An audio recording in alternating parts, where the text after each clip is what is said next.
My name is Anjali Verma and welcome to my channel. So in today's video, we are going to discuss about the 3-month strategy for term 1 and term 2.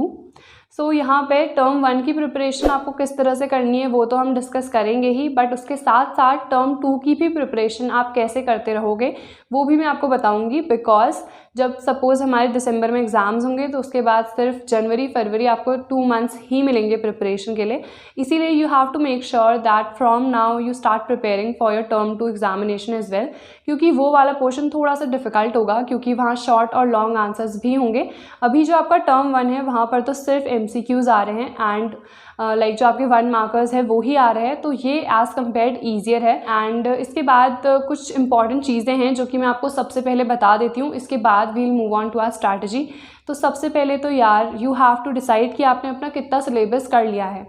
ये आपको ही पता होगा, suppose आपने कुछ भी नहीं कर रखा है अभी तक, या फिर आपने थोड़ा बहुत 20% अराउंड कर लिया है, या फिर 50-50 आपने कर लिया है, आधा सिलेबस कंप्लीट है आपका, या फिर आपने उससे ज़्यादा प्रिपरेशन अपनी कर ली है। तो ये सबसे पहले तो आपको देखना है कि आपने कितनी प्रिपरेशन कर ली है। एंड इसके बाद एक और इम्पॉर्टेंट चीज़ है, वो ये है कि जब भी आप पढ़ रहे हो तो आपको डिस्ट्रैक्शंस को अवॉइड करना है।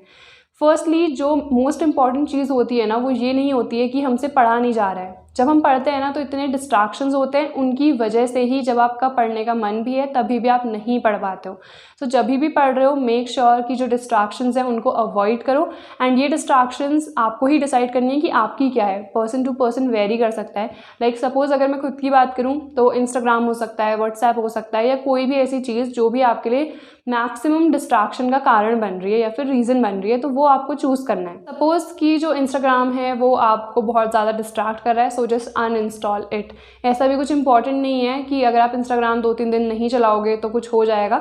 तो अगर इंस्टाग्राम आपको लग रहा है कि बहुत बड़ा डिस्ट्रैक्शन है, उसे अनइंस्टॉल करो। या फिर कोई गेम है पर्टिकुलर जिसमें आप सिर्फ 3-4 घंटे ही वहाँ पे लगे रह रहे हो, तो उसको भी अनइंस्टॉल करो। सो यू हैव टू सी कि आपका क्या डिस्ट्रैक्शन है। सेकेंड, जब भी आप पढ़ रहे हो, अब कई लोग कहेंगे कि दी ऑनलाइन ही पढ़ाई हो रही है तो फ़ोन से कैसे दूर रहें।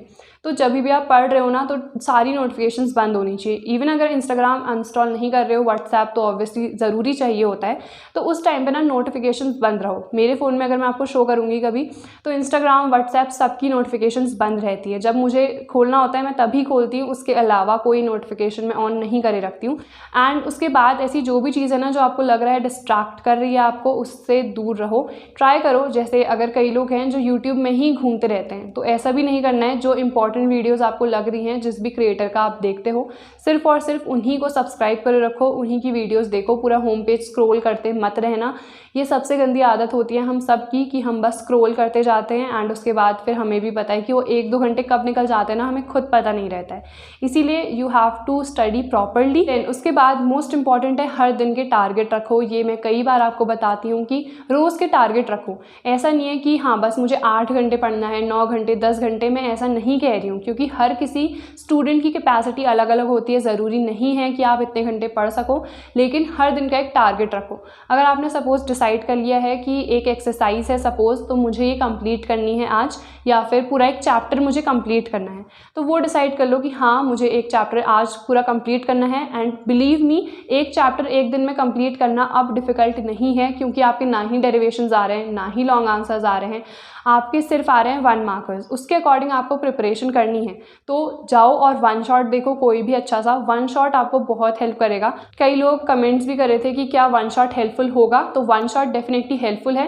पूरे एक ही शॉट में आपका पूरा चैप्टर कंप्लीट हो जाता है, आपके कॉन्सेप्ट्स क्लियर हो जाते हैं। उसके बाद बस आपको क्वेश्चंस प्रैक्टिस करने हैं। MCQ सीरीज़ मैंने अपलोड करी थी, लाइक फर्स्ट चैप्टर का जो फर्स्ट पार्ट है वो मैंने अपलोड कर दिया था। जल्द ही मैं और पार्ट्स भी लाऊंगी, बट बिकॉज आजकल मुझे बहुत सारे काम हो रहे हैं। If you guys have seen, so I am also shooting for another channel which is an Unacademy vlog channel.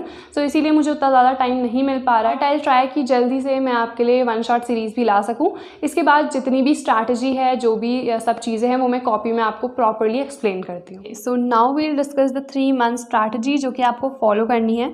तो यहाँ पे मैं आपको बताऊँगी टर्म 1 के साथ साथ टर्म 2 की प्रिपरेशन आपको कब से कब करनी है। सो सबसे पहले तो जो आपका सिलेबस कंप्लीशन है वो अगस्त या फिर सितंबर के बीच में हो जाना चाहिए। सो बेसिकली 2 मंथ्स हैं आपके पास and you have to complete your first term syllabus. And यहाँ पे उसके बाद अक्टूबर टाइम पे आपको रिविजन करना है। उसके साथ साथ मैंने इंग्लिश और हिंदी भी लिख रखा है। ये मैंने इसलिए लिखा है बिकॉज अभी जो मोस्ट इंपॉर्टेंट आपके सब्जेक्ट्स होंगे, जो आपकी प्रायोरिटी होंगे, वो ऑब्वियसली फिजिक्स, केमिस्ट्री, मैथ्स या फिर अगर आपकी बायोलॉजी भी है तो ये 4 सब्जेक्ट्स आपके प्रायोरिटी होंगी। तो इनका सिलेबस सबसे पहले कंप्लीट करना मोस्ट इंपॉर्टेंट होता है। एंड अगस्त और सितंबर 2 महीने हैं आपके पास, आपको अपना सिलेबस कंप्लीट इन दोनों मंथ्स में करना है। इंग्लिश हिंदी अगर आप अक्टूबर में भी करोगे तभी भी आपको बहुत अच्छा स्कोर मिल जाएगा, क्योंकि इंग्लिश और हिंदी में अब क्या है, MCQs आ रहे हैं। अब अगर आपको लिटरेचर वाले पोर्शन में अच्छे से जितनी भी चीज़ें हैं, लाइक पूरी स्टोरी अगर आपको पता होगी तो वहाँ पर आप आराम से आंसर कर सकते हो। इसीलिए इंग्लिश, हिंदी और रिवीजन को मैंने अक्टूबर में डाला है। इफ़ यू वांट तो अगस्त और सितंबर में ही आप अपनी इंग्लिश और हिंदी की प्रिपरेशन को भी साथ साथ लेके चल सकते हो। देन उसके बाद अब मैंने कह तो दिया कि आपको कंप्लीट करना है सिलेबस, किस तरह से आप कंप्लीट करोगे वो ही उसके नीचे मैंने स्टेप्स लिख रखे हैं। सबसे पहले तो यार जाओ और 1 शॉट वॉच करो। किसी भी चैप्टर को अगर आपको कंप्लीट करना है ना, 1 शॉट्स बेस्ट है। 1 शॉट में क्या होता है, आपका पूरा चैप्टर एक ही बार में कंप्लीट हो जाता है एंड आपके डाउट्स भी वहाँ पे क्लियर हो जाते हैं, कॉन्सेप्ट क्लैरिटी भी आपको मिलती है। 1 शॉट देखो, उसके बाद आपको क्या करना है, NCERT पकड़ो। NCERT सपोज फिजिक्स की हम बात कर रहे हैं, फिजिक्स का आपने एक 1 शॉट देख लिया फर्स्ट चैप्टर का, उसके बाद NCERT को पकड़ो। NCERT में जितने टॉपिक्स वगैरह हैं वो अच्छे से पढ़ो एंड जो भी टॉपिक्स इंपॉर्टेंट लग रहे हैं उनको करो underline. And this is very important. Book में या तो अंडरलाइन कर लो पेंसिल से या फिर हाईलाइट कर लो उसे। एंड NCERT के साथ साथ आप रेफरेंसेस भी यूज़ कर सकते हो इफ़ यू वांट, क्योंकि कई ऐसे टॉपिक्स होते हैं जिनका अच्छा एक्सप्लेनेशन हमें NCERT में नहीं मिलता है। इन दैट केस आप डेफिनेटली रेफरेंसेस को प्रेफर कर सकते हो। अब यहाँ पे अगर मैं बात करूँ डीप स्टडी की रेफरेंसेस की, तो ऐसा नहीं करना है। रेफरेंस से आपको सिर्फ वही टॉपिक्स पढ़ने हैं जो कि NCERT में ऑलरेडी प्रेजेंट है एंड आपको समझ में नहीं आ रहे हैं। सिर्फ और सिर्फ वही टॉपिक्स पढ़ना रेफरेंस से जो कि NCERT में आपको डिफ़िकल्ट लग रहे हैं। जो एक्स्ट्रा टॉपिक्स हैं जो कि NCERT में नहीं हैं उन्हें मत पढ़ना। उसके बाद थर्ड है शॉर्ट नोट्स बनाओ। अब यहाँ पे कई लोगों ने कहा था कि शॉर्ट नोट्स क्या हैं। शॉर्ट नोट्स का मतलब क्या है कि जैसे आपने NCERT पढ़ ली है, 1 शॉट आपने वॉच कर लिया है, कुछ इंपॉर्टेंट पॉइंट्स होते हैं, कुछ फॉर्मूलाज होते हैं, वो सब आपको मेंशन करना है। डेरिवेशंस के बीच में जो स्टेप्स आते हैं वहाँ पे भी कुछ इंपॉर्टेंट चीज़ें होती है कि सपोज मैंने ये लेट कर रखा है यहाँ पे, तब मेरा ये डेरिवेशन आया है, तो वो सब आपको लिखने हैं शॉर्ट नोट्स में। जितने भी इंपॉर्टेंट पॉइंट्स हैं वो सब मैंशन होंगे। उसके बाद चैप्टर जब आपने कंप्लीट कर लिया है, शॉर्ट नोट्स बना लिए हैं, तो आपके कई सारे डाउट्स भी होंगे। उसके लिए आप ऐप्स यूज़ कर सकते हो, डाउटनट, स्नैपसॉल्व, फीलो, कई सारे ऐप्स आते हैं। तो डाउट्स के लिए आप अपने ऐप्स यूज़ कर सकते हैं या फिर गूगल सर्च मारो। एंड कोई भी ऐसा डाउट नहीं होना चाहिए जो आपने ऐसे ही छोड़ दिया। अगर आपको वहाँ पे डाउट है, आपने छोड़ दिया, जैसे ही डाउट आ रहा है अपनी पढ़ाई ख़त्म करो, नेट ऑन करो, सर्च करो एंड उसके बाद उसे भी अपने जो शॉर्ट नोट्स है वहाँ पे मेंशन कर दो, जो भी डाउट है आपका। देन उसके बाद है MCQs, assertion, reasoning and case study. Obviously ये आपको प्रैक्टिस करने ही करने हैं। MCQ सीरीज़ मैंने अपलोड कर दी है। सो फर्स्ट चैप्टर जैसे आप फिजिक्स का कर रहे हो तो MCQs देखो, पहले खुद चेक करो कि आंसर आ रहा है या नहीं आ रहा है। अगर आंसर नहीं समझ में आ रहा है तो वीडियो को उसके बाद प्ले करो, देन उसका पूरा सोल्यूशन देखो। उसके बाद है असर्शन, रीजनिंग और case study type questions. Books क्या क्या प्रेफर करनी है वो भी आगे बताऊंगी। सो ये 3 टाइप के क्वेश्चंस आपको डेफिनेटली तभी प्रैक्टिस कर लेने हैं जब आपका पूरा जो चैप्टर है वो कंप्लीट हो गया है। देन उसके बाद रिवीजन, जो कि मोस्ट इंपॉर्टेंट है। वीकली बेसिस पे रिवाइज करते रहो। सपोज 7 चैप्टर्स जैसे आपके हैं तो फर्स्ट चैप्टर आपने कंप्लीट किया तो 1 या 2 वीक बाद उसे फिर से रिवाइज करो। देन अब यहाँ पे यही डाउट है बहुतों के मन में कि बुक्स क्या यूज़ करें। NCERT है, रेफरेंस है, question bank, PYQ, sample papers, exemplar. अब यहाँ पे देखो, सबसे पहले तो NCERT में आपको MCQs बहुत कम मिलेंगे। NCERT आपको क्यों प्रेफर करनी है, उसकी सबसे पहले तो रीडिंग लगानी है, जितने इंपॉर्टेंट चीज़ें हैं वो मार्क करो। रेफरेंस आपको कब यूज़ करनी है, जब NCERT के जो क्वेश्चंस है वो आपको समझ में ना आ रहे हों या फिर ऐसे कोई टॉपिक है जो NCERT में आपको नहीं समझ में आ रहा है, तब आपको रेफरेंस यूज़ करनी है।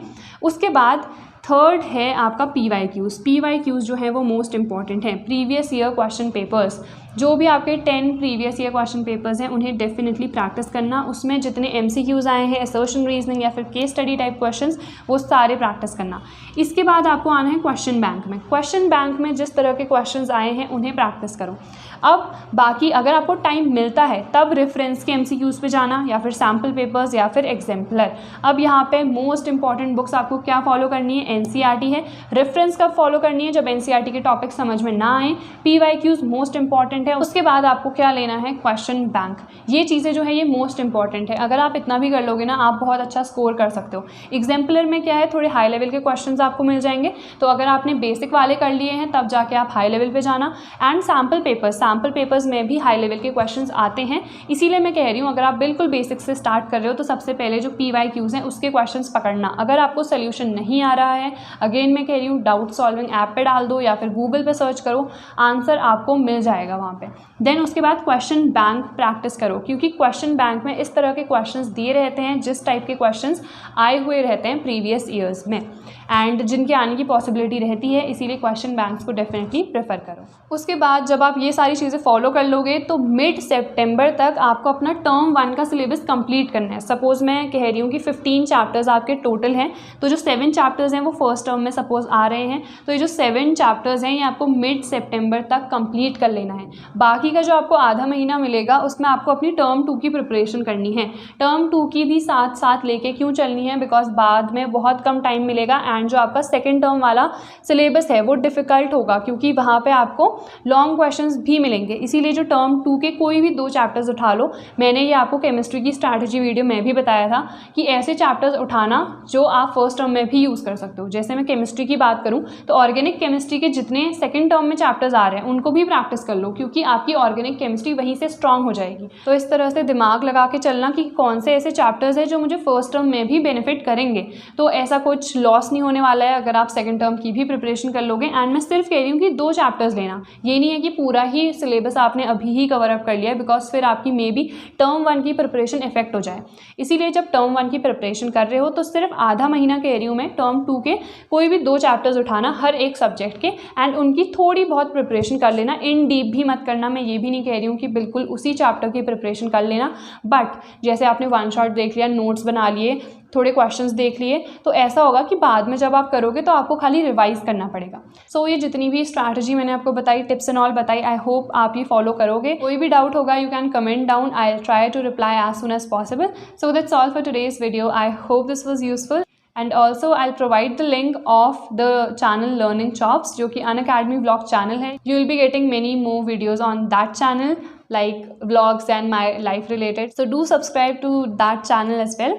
So I'll see you guys in the next video. Till then, take care.